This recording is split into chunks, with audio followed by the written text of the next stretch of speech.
മിശിഹായ്ക്ക് സ്തുതിയായിരിക്കട്ടെ. പ്രിയപ്പെട്ട സഹോദരങ്ങളെ, നമ്മുടെ കർത്താവ് മിശിഹായുടെ കൃപയും സമാധാനവും സ്നേഹവും പാപവിമോചനവും നമ്മളിത് വായിച്ചുകൊണ്ടിരിക്കുമ്പോൾ വായിക്കുന്ന എല്ലാവരിലേക്കും കുടുംബത്തിലേക്കും സമൃദ്ധമായി ലഭിക്കട്ടെ എന്ന് ഈശോയുടെ പ്രാർത്ഥനയാണ്. ഇന്ന് 14-ാം ദിവസം, കുഞ്ഞാടും അനുയായികളും. ഒരുപാട് മക്കൾക്ക് നല്ല സന്തോഷവും വിശുദ്ധ ഗ്രന്ഥം ഈ സമയമാകുമ്പോൾ ഈ അധ്യായങ്ങൾ വായിക്കണമെന്ന ഒരു ദാഹവും തീക്ഷ്ണതയും സ്നേഹവും വെളിപാടിൻ്റെ പുസ്തകത്തോട് തോന്നുന്നു എന്ന് പറഞ്ഞുകൊണ്ട് പലരും സിസ്റ്ററിനോട് പങ്കുവയ്ക്കുന്നുണ്ട്. ഇന്ന് നമ്മൾ വായിക്കുന്നത് ഒരുമിച്ച് കുടുംബമായിട്ട് ഒരുമിച്ച് വായിക്കാം, ഉറക്കെ വായിക്കാം. അധ്യായം 14, കുഞ്ഞാടും അനുയായികളും. ഒരു കുഞ്ഞാട് സിയോൻ മലമേൽ നിൽക്കുന്നത് ഞാൻ കണ്ടു. അവരോടുകൂടെ 144,000 പേരും. അവരുടെ നെറ്റിയിൽ അവൻ്റെ നാമവും അവൻ്റെ പിതാവിൻ്റെ നാമവും എഴുതിയിട്ടുണ്ട്. വെള്ളച്ചാട്ടത്തിൻ്റെ ഇരമ്പൽ പോലെയും വലിയ ഇടിനാദം പോലെയും സ്വർഗത്തിൽ നിന്ന് ഒരു സ്വരം ഞാൻ കേട്ടു. വീണക്കാർ വീണ മീട്ടുന്നത് പോലൊരു സ്വരം. അവർ സിംഹാസനത്തിൻ്റെയും 4 ജീവികളുടെയും ശ്രേഷ്ഠന്മാരുടെയും മുൻപാകെ ഒരു പുതിയ ഗാനം ആലപിച്ചു. ഭൂമിയിൽ നിന്ന് വിലയ്ക്ക് വാങ്ങപ്പെട്ട 144,000 പേരൊഴികെ ആർക്കും ആ ഗാനം പഠിക്കാൻ കഴിയില്ല. അവർ സ്ത്രീകളോട് ചേർന്ന് മലിനമാകാത്തവരാണ്. അവർ ബ്രഹ്മചാരികളുമാണ്. അവരാണ് കുഞ്ഞാടിനെ അത് പോകുന്നിടത്തെല്ലാം അനുഗമിക്കുന്നവർ. അവർ ദൈവത്തിനും കുഞ്ഞാടിനുമുള്ള ആദ്യഫലമായി മനുഷ്യരിൽ നിന്ന് വിലയ്ക്ക് വാങ്ങപ്പെട്ടവരാണ്. അവരുടെ അധരങ്ങളിൽ വ്യാജം കാണപ്പെട്ടില്ല. അവർ നിഷ്കളങ്കരാണ്. 3 ദൂതന്മാർ. മധ്യാകാശത്തിൽ പറക്കുന്ന വേറൊരു ദൂതനെ ഞാൻ കണ്ടു.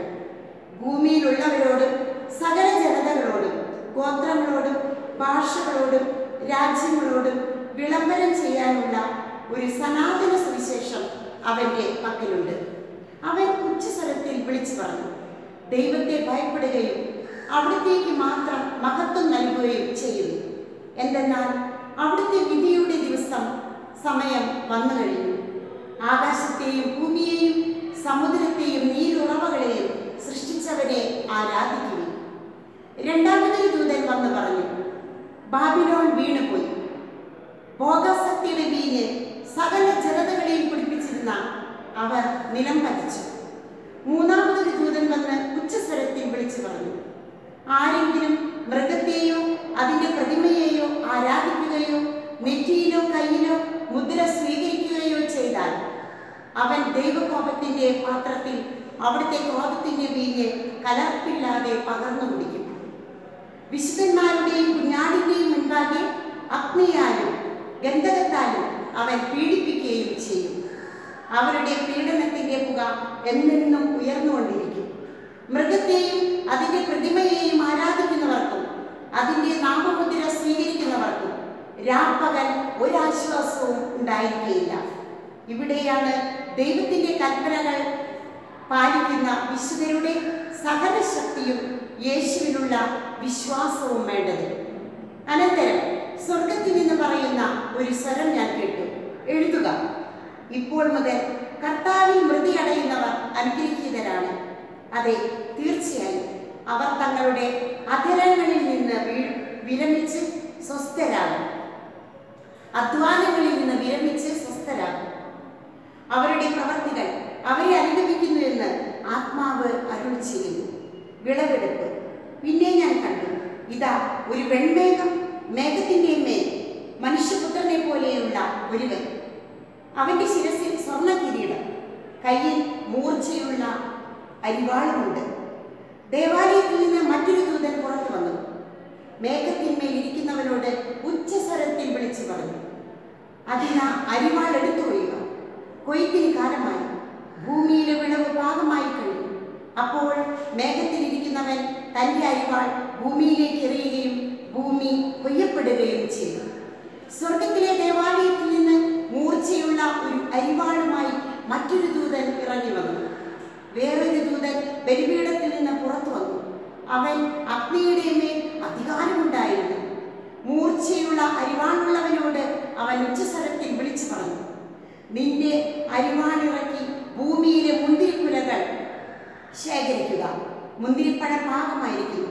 അപ്പോൾ മുതൽ അരിവാൾ ഭൂമിയിലേക്ക് എറിഞ്ഞു. അപ്പോൾ ദൂതൻ അരിവാൾ ഭൂമിയിലേക്ക് എറിഞ്ഞു.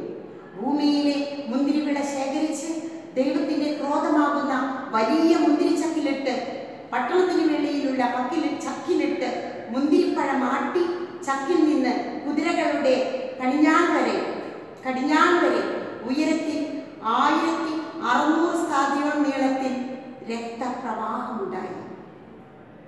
വിശുദ്ധരുടെ സഹനത്തെ കുറിച്ചാണ് ഇപ്പോൾ ഇതിൽ വായിക്കുന്നത്. കുഞ്ഞാടിന്റെ വിജയഗീതവും. സഹോദരങ്ങളെ, സാത്താൻ ആകുലനാകുന്നത് ഒരു ആത്മാവ് സ്ഥിരമായിട്ട് പ്രാർത്ഥനയിൽ പുരോഗമിക്കുന്നു എന്ന് കാണുമ്പോഴാണ് അവൻ ആകുലനാകുന്നത്. പ്രാർത്ഥനയിൽ ഉറച്ചു നിൽക്കുക, പ്രാർത്ഥിക്കുക. ഈ വിശുദ്ധ ഗ്രന്ഥം വായിക്കുമ്പോൾ നമുക്ക് ഒരുപാട് മക്കൾക്ക് കർത്താവിൻ്റെ സ്നേഹം, വിശുദ്ധ യോഹന്നാൻ സ്ലീഹ ഈശോയെ സ്നേഹിച്ചതുപോലുള്ള ഒരു വലിയ സ്നേഹം ഈശോയോട് നമുക്ക് തോന്നുകയാണ്.